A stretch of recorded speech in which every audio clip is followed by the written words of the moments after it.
Athens കിച്ചണിലേക്ക് അവർക്ക് സ്വാഗതം. നമുക്ക് ഇന്നൊരു തോരൻ വെക്കാം. തോരൻ എന്ന് പറഞ്ഞാൽ ചേമ്പിന്റെ താളുകൊണ്ട് നമുക്ക് ഇത് താളുകൊണ്ടൊരു തോരൻ വെക്കാം. ഇത് താളുകൊണ്ട് നമുക്ക് ഒത്തിരി കറികൾ വെക്കാൻ പറ്റും. അപ്പം ഞാൻ ഒരു ചെറുപയറിട്ട് തോരൻ വെക്കാം. അതായത് ചേനത്തണ്ടാക്കിയിട്ട് നമ്മൾ തോരൻ വെക്കത്തില്ലേ, അതേപോലെ. സ്റ്റൗ കത്തിക്കട്ടെ. സ്റ്റൗ കത്തിച്ച് ഞാൻ വെളിച്ചെണ്ണ ഒഴിക്കുവാണ് കടുക് വറുക്കാൻ. ചൂടായി എണ്ണ ചൂടായി കടുക് ഇടുവാണ്.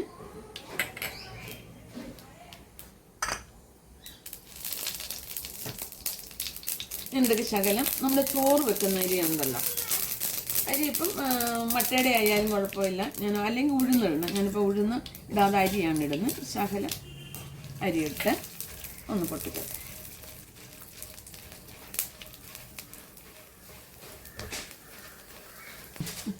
എന്നിട്ട് പാണ്ടിമുളക് ഇടുവാണ്, പച്ചമുളക്, ലേശം കറിവേപ്പിലയാണ്. എല്ലാം പൊട്ടി അരിയെല്ലാം ഒന്ന് മൂത്തിട്ടുണ്ട്. ഞാൻ അതിനകത്തേക്ക് മഞ്ഞൾപ്പൊടി ഇടുവാണ്.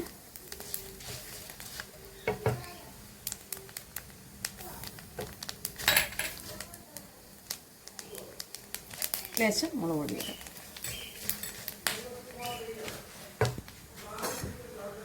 ഇത് തേങ്ങയും വെളുത്തുള്ളിയും കൂടെ ചതച്ചതാണ്.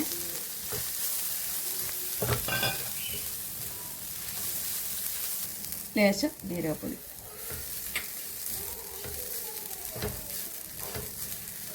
നമ്മുടെ ചേമ്പന്താളിൻ്റെ അരി ഞാനിങ്ങോട്ടിടുവാണ്.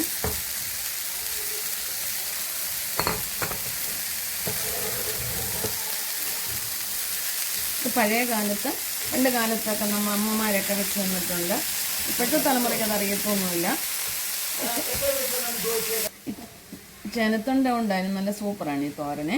നല്ല ഇത് മാത്രം മതി നമുക്ക് ചോറിനകത്ത് ഇട്ട് വരട്ടി കഴിക്കാൻ.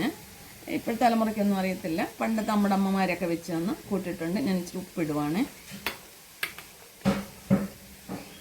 ഇതിനോടൊപ്പം തന്നെ നമ്മുടെ ചെറുപയർ പുഴുങ്ങിയതാണ് ഇങ്ങോട്ടൊന്ന് ഇടുവാണ്. ഇതൊന്ന് ചെറിയ ആവിയിൽ ഒന്ന് വെന്തോട്ടെ.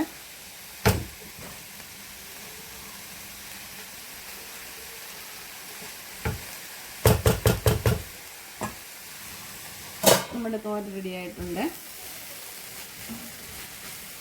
വെള്ളമൊന്നും ഒഴിച്ചിട്ടില്ല. നമ്മുടെ ചേമ്പന്താളിൻ്റെ വെള്ളം തന്നെയാണ് ഇത് ഇന്നത്തെ വീണേക്കുന്നത്.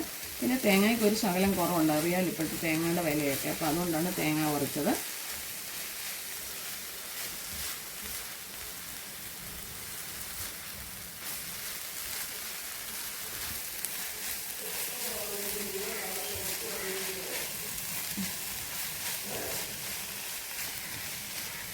നമ്മുടെ തോരൻ റെഡി ആയിട്ടുണ്ട്. നല്ല തോരനല്ലേ?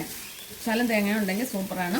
ഈ വീഡിയോ ഇഷ്ടപ്പെട്ടാൽ ലൈക്ക് ചെയ്യാനും ഫോളോ ചെയ്യാനും ഷെയർ ചെയ്യാനും മറക്കരുത്. ഉപേക്ഷ വിചാരിക്കരുത്. സ്റ്റവ് ഓഫ് ആക്കണം.